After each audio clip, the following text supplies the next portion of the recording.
welcome. Welcome. My name is Johnny. I'm here with AJ Richards. He's a father and the founder of From the Farm. He's a homesteader. Thanks for joining me today, AJ. How you doing? Good, brother. Thanks for having me, Johnny. Appreciate it. Yeah. Hey, well, we got this crazy, this new world screwworm coming to the states. It seems like it's getting all over Mexico. It was down, we had it just down in Panama, but it's getting loose. So yeah, thanks for coming on to share about this today. Yeah. Yeah, I'm happy to. I'm just learning about it like everybody else. It's something that was here and then was gone for a few decades, so we all forgot about it, and now it's an emerging threat. I guess so. Yeah, it seems pretty nasty. He wants to get in the wounds of different animals, and I Mhm. guess yeah, even like a tick bite, it could get in there out through that, and no bueno, huh? Yeah, so the New World screwworm is it comes from a fly. It's the larva of a fly. But the thing about the New World screwworm, the larva in particular, is that this particular species eats live flesh. So when it gets into an open wound and lays the eggs, and those eggs hatch, it now eats that host alive, and it won't stop because that's what it lives off of, right? Where you have other parasites that will just eat the dying flesh. These eat the living flesh, and so it's an issue. It'll kill the host if they're not treated. It'll just eat them alive, and the host is anything. People have been killed by these when they were first a problem. Children, in particular, livestock. I mean, just all host animals will be killed by this if they don't get treated. Well, the crazy thing is this thing is just like a fly, like a common house fly, and then it just has this weird kind of larval cycle. Is that right? Yeah, yeah. They when you see a picture of them, they don't look much different than anything else. That's what makes it pretty interesting. And so, the Texas A&M did a class on it and showed that three distinctive marks are on the back of the fly, and they're like brown lines that go from like the back of the head all the way to the I don't know, maybe it's called the thorax, but it's a full three lines. There's another species that has three lines, but they're not full length, and so you don't want to. I mean, they're not the same thing. But they have said if anybody sees any animals exhibiting this kind of stuff, to take pictures and notify, your local extension, your local USDA extension or NRCS office, so they can see if it is what it is. Right now, though, it's only supposed to be. It's the last I've heard, it's about 700 miles south of the border. So it's not supposed to be in America yet, and I don't think it is. I know plenty of cattlemen and cattlemen organizations that are keeping a close eye on it, because it's a real concern. So we had a kind of a bit of an embargo against beef imports there for a little while, and I guess they are suspending that starting tomorrow. So there's some concern about that. Is that right? Yeah, so they did close the southern border because of the New World screwworm making its way towards us. They've been watching it for a few months make its way north.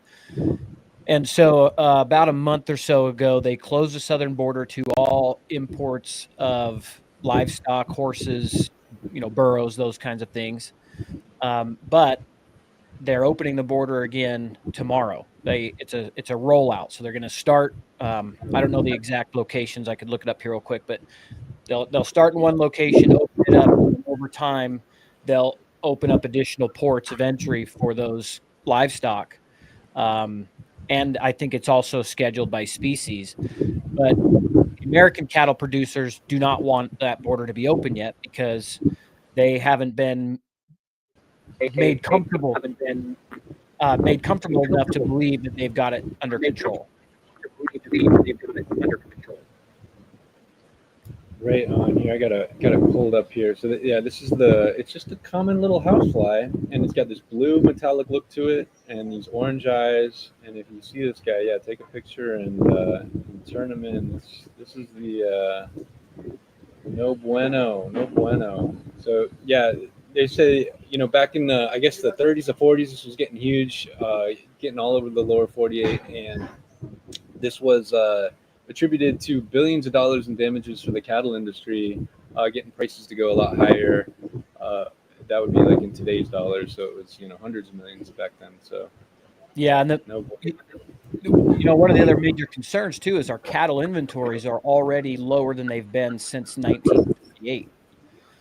So we're talking about a New World screwworm that was an issue for cattlemen in the 60s, which their numbers were higher in the 60s than they were in 50s and 48, right? They'd grown. Because now when we look at our cattle numbers and compare them, it's less than the 60s. And now we have this additional threat.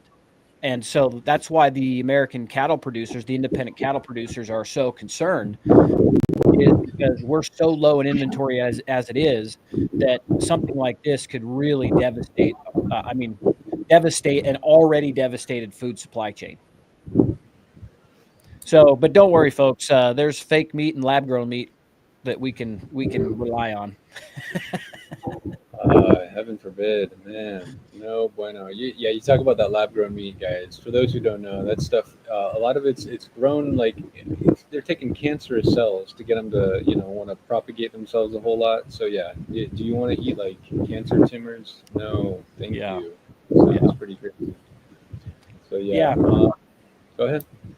Yeah, so it was an issue, in the 50s and 60s when they finally came up with a solution. And what they did was they irradiated male flies, screwworm flies. And then when they bred with the females, they bred sterile offspring. And that's what they say they were able to do to get rid of them the first time around. So now the USDA Secretary Rollins is pushing forward with setting up facilities to do this very quickly and on a massive scale so they can release these irradiated flies to stop that spread again. Not a scientist, so that's where they're at. Yeah, I was looking into this, right? So they figured it out that they could radiate them or use X-rays at first, and then they were like, well, this is too expensive. So then they ended up using I guess kind of like nuclear kind of radiation, and that was a lot cheaper somehow. So yeah, pretty wild. And we were talking about how this kind of sounds like something that Bill Gates is trying to do: eliminate mosquitoes through releasing a bunch of sterilized males. I didn't know this had its roots kind of very similar in this project that happened a long time ago. I was sharing, I'm getting so cynical of, everything that's anything with big business and science put together. It just sounds like trouble, and yeah, like we were saying, if they hadn't done this before with these sterilized males, it'd be pretty cynical about it. And it makes me wonder, is that really how it all went down? Yeah. Yeah, it is. You just, we're in a world now where we just question everything. It doesn't matter what side's leading the fight, and I don't think that's a bad place to be. I think we should question. We should take in all the information that we can find, and we have access to information like never before in history at our fingertips, so that we can become more informed. I think the mistake we make is just even listening to you and I and just assuming what I'm saying is truth. I've always said my job is to get people over the bullseye. It's your job to hit it. So don't just take my words for fact. Just I'll help steer you towards where you need to be looking when it comes to our food system. And then you need to become a well-informed citizen. It's, we are talking about our food supply chain. That's the major threat here with these flies. Now, yes, they can infect humans and be problematic for us, but we are talking about our food system. And food is the single most important priority of every human being. As a biological living organism, your job is to feed it sustenance. So for us to become so disconnected from our food system and not know all of these things and make sure we support a local food infrastructure and support our local producers that are trying to tell the government, do not open the borders yet. We can't handle this. We as citizens need to be informed so that we can help that message advance. I mean, in fact, it's interesting. Somebody on X recently, Meriwether Farms, posted about the bot fly, and their X account was shut down. And so now the founder of Berryweather Farms is sharing on her personal profile, asking why she was shut down for talking about the New World screwworm. Man, I wonder if she said anything that was like, you know, kind of pointing at somebody. You know, the other True. thing that comes to Yeah. mind is like, what, you know, why is this thing coming out now? You know, did they genetically modify it, or was this thing brought into Mexico from Panama? You know, I mean, decades and decades, this thing hasn't been an issue. You know, you talk about it being, you know, our food supply, and I think it's especially our cattle, right? Because you know, those though this thing does affect, you know, pigs and chickens, you know, our CAFO operations, you know, are terrible, but this would protect them. So it's going to be, you know, our cattle out there in the elements. These little flies get in there, and yeah, like you said, man, that's just crazy, isn't it? Flesh eating fly larvae, unbelievable. Yeah. Yep. So you know, we this information gets sent out for people that are consumers to be informed, because it is your food system. So it is important that you're informed. You know, often I get messages from people. Farmers and ranchers need to do what they did in Europe. They need to go spread manure all over the Capitol, you know, that kind of stuff. And I'm just like, no, that's the wrong answer. The farmers and ranchers are farming our food, the citizens' food. So we should be the ones going to battle for our farmers and ranchers and making sure they're supported. The consumers, not the farmers and ranchers. If the farmers in Europe were flanked side by side with, you know, 10 consumers, they Europe wouldn't be facing imminent famine like they are now. I mean, Europe's agriculture infrastructure is being decimated. Well, there's a petition people can sign. I'm going to put that down in the comments. How else can people help with this issue and with a small farmer here in the States? Shake the hand that feeds you. Go find a farmer, local farmer or rancher, buy your food there. Um, I understand that people will say the prices are too high, but it's where we spend our food dollars is going to make that difference. It's supply and demand right now. We've been choosing low value, poor quality meat at the grocery stores to the point that we have lost the producers that were growing high quality food. I mean, those numbers are decimated. And so unless we shift our buying power to where there's an incentive for more people to get into farming and ranching, we're not going to fix the cost of food. But also consider this as well. You're going to pay for your food now, or you're going to pay pharma later. So buying cheap food now just ensures that you're going to be suffering in your later years and living on pharmaceuticals to make up for that. So it's an investment. High quality food is an investment. You'll pay dividends as you get into your later years in return on quality of life. So buy from your local farmers and ranchers. That's what you can do. Also, when you hear messages like this from all the, you know, farming influencers that are out there that are trying to share the message, get involved there. And then the last thing I'd say is maybe get behind organizations that are actually fighting for your food. Join their organizations, be a part of them, listen to what they have to put out. I'm part of a group called RCAF. I don't work for them. I just joined them because that's who I listen to it give me the truth about what's happening to our family ranchers. So finding groups like that as consumers and joining them helps them fuel the fight to keep mRNA vaccines out of your beef, to, you know, just to keep an eye on things and make sure we have family farms and ranches to buy from.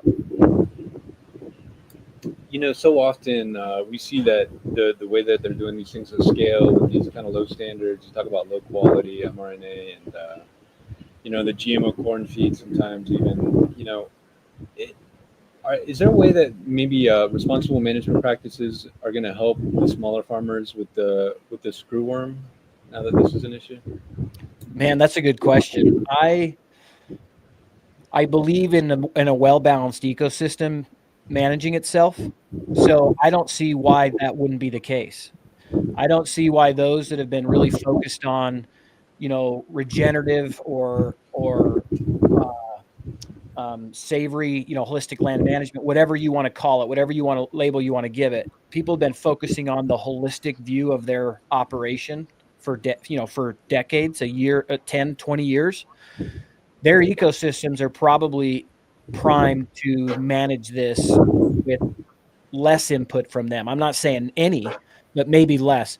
And also, I don't know, but I would just assume that a well-balanced ecosystem is good at taking care of itself.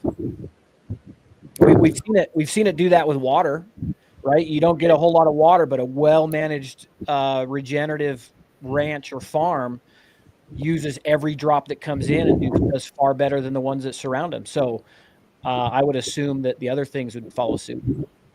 Well, right, and you see this also with less of these farmers managing these cows in this way are having to do as much as preventative when it comes to vaccines or different fungal infections. So, Right. yeah, Yep. well, I wanted to also ask, what kind of factors are contributing to, you mentioned, our rates, how many cattle we have kind of in inventory being at, record lows right now. Did you say going back to the 50s or 60s? That's really incredible. Yeah. So the last reports I read, which wasn't long ago, 1948 cattle numbers. We have 87, somewhere around 87 million head of beef cattle, which is also why they want the southern border opened up so quickly, because the big companies that are the ones buying up those thousands and thousands and thousands of head that come across, that's what's going into our primary food supply chain. So don't get me wrong.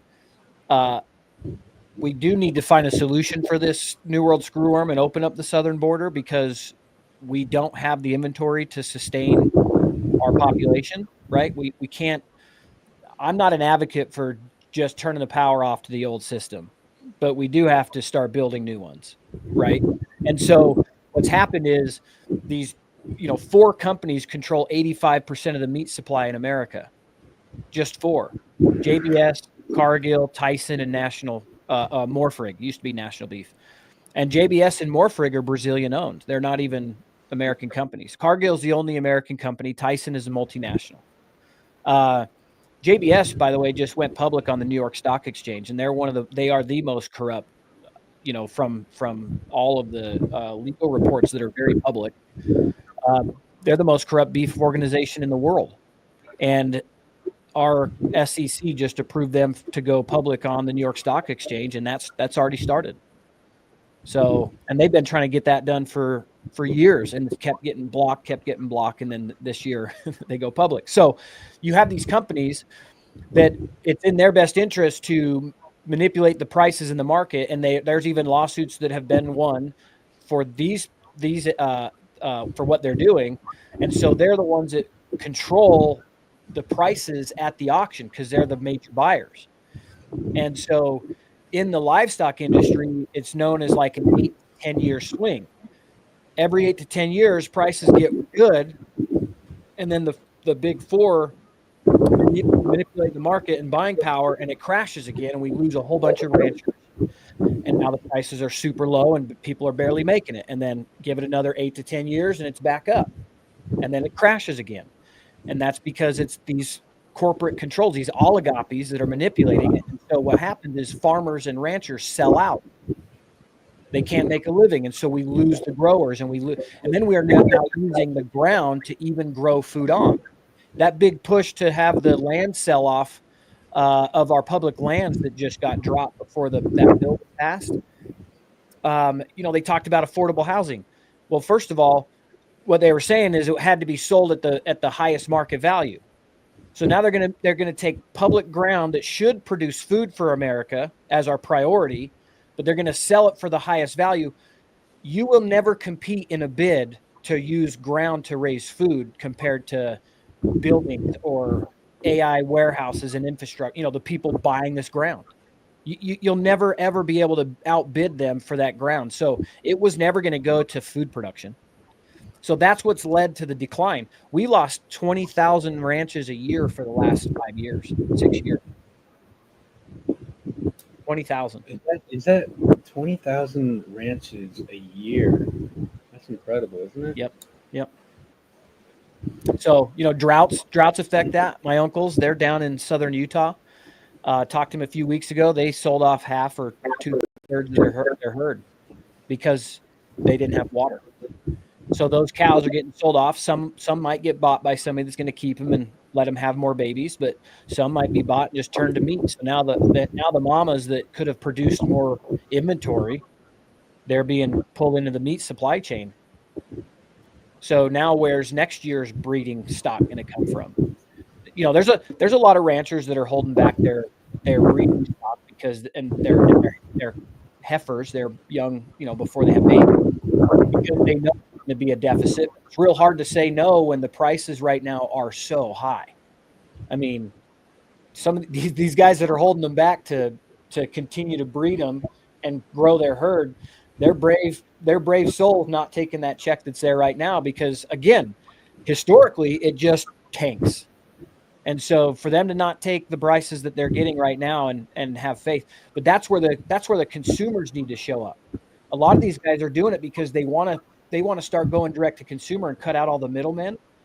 But if the consumers don't show up and they, you know, the farmers, the ranchers, even people building slaughterhouses to help alleviate that supply chain, if the consumers don't shift their buying power fast enough, they'll go away before the consumer's hurting enough. And that's my concern is people don't change their behaviors until they're really uncomfortable. And the problem with our food system is we can't just make more. I mean, we can, unfortunately, with fake and lab grown meat, but it takes 24 months to grow a cow, right? 20 months to grow a cow till it can be processed. So if you're hungry tomorrow, that cow's not going to be ready for you for almost 2 years. You know, we can only grow food at certain times a year, technically, unless we're growing vertically or in greenhouses. So if the people wait until they're really suffering before they shift their buying power, it could be too slow to show up. So, and then one other thing people can do, because Victory Garden's in here and that's who connected us, absolutely do what you can to grow your own food as much as you can. That's the other thing that would be very smart. You have a few chickens in your backyard, do a small little produce garden. You can do a lot and you'll feel much better knowing you've got it. Yeah, growing safe food and yeah, delicious local food this way, and yeah, it's in our blood. It's who we are. You know, I know you got your homestead going. What are some of the favorite things you got going over there? We right now we're doing meat birds, and we got a great first year garden. We've done gardens, but year where it's at, and it's larger than we've had. We moved on to a place, and we had to build our house first. So we lived in our fifth wheel while finishing the home here. So I've been anxious to do more on the property, but I've had to build my house first. So we've got meat birds layers, got about 30 layers running around. We've had goats, we've had cattle on here. Just trying to see what fits our context in the piece of ground we have. We worked with Food Forest Abundance and actually designed a 1/4 acre food forest that we're looking forward to putting in the next year or two. Those guys were amazing. We've got all the GPS satellite images of our property and how to build the swells. I mean, we're excited to put that in. My hope is to kind of turn our little homestead into a demonstration site. So we'll build a Wallapini because I'm in zone 5. I'm up in Cody, Wyoming. It's cold all the time. Our growing season's short. So we want to build a Wallapini below ground greenhouse to see if we can extend our growing season and show our neighbors, what's possible where we live. That's super cool. Yeah, Food Forest Abundance. Check them out if you haven't. If you want to get a consult, and yeah, they're doing great work there. Yeah, I love this idea. You grow some annuals. You got to do it again next year. But you get a food forest going. These are perennials that can last generations. So yeah, what a legacy to leave and to be a part of putting together. That's really cool. Yeah, that's moving to Cody for me because what we're doing on From the Farm is nationwide. Moving to Cody was a weight off my shoulders. Being here, my family, they're taken care of. So I've got my house in order on my own homestead, and now I can focus on what I'm doing on From the Farm. And so being as self-reliant as possible, just there's a lot of freedom that comes with that. It's a lot of work. I mean, I work during the day working on From the Farm, and as soon as I'm essentially clocked out, which really doesn't happen, but in between my dead times, I'm working on the house or working on my garden or, working on the property. But at the end of the day, it feels very rewarding. And the days that I find myself scrolling endlessly, doom scrolling on social media, there's a big difference in how I feel about myself and my quality of life when I'm got my hands in the dirt and I'm wore out at the end of the day. Yeah, here. Some fresh air, some sunshine, and exercise. Yeah, let's do what's good for us. Yeah. Well, AJ, thanks so much for coming on today, and I appreciate you helping get the word out here. I just want to add this real quick. Shout out to the Beef Initiative for helping helping with everything they're doing. People can find some local ranchers in their communities and support them. So that's a great way to help do that. And yeah, AJ, any closing thoughts? Anything else to say? Just would love to have people go check out fromthefarm.org. It's our initiative to essentially help you shake the hand that feeds you all across the nation. So if you're trying to connect with farmers and ranchers that you can ask the things that matter to you the most and buy right from them, think of From the Farm like the Etsy of farms, right? Or the Airbnb of farmers and ranchers. That's what we're doing. And we can't do it without the people. That's the thing we knew from the beginning. We're here to serve the consumers and the producers, and this is how we can help change our food system in the direction we're headed. I tell you, that's exactly what we need a whole lot more of. So yeah, thank you for doing that. Yep. Thanks for having me on, Johnny. All right, Mohammed.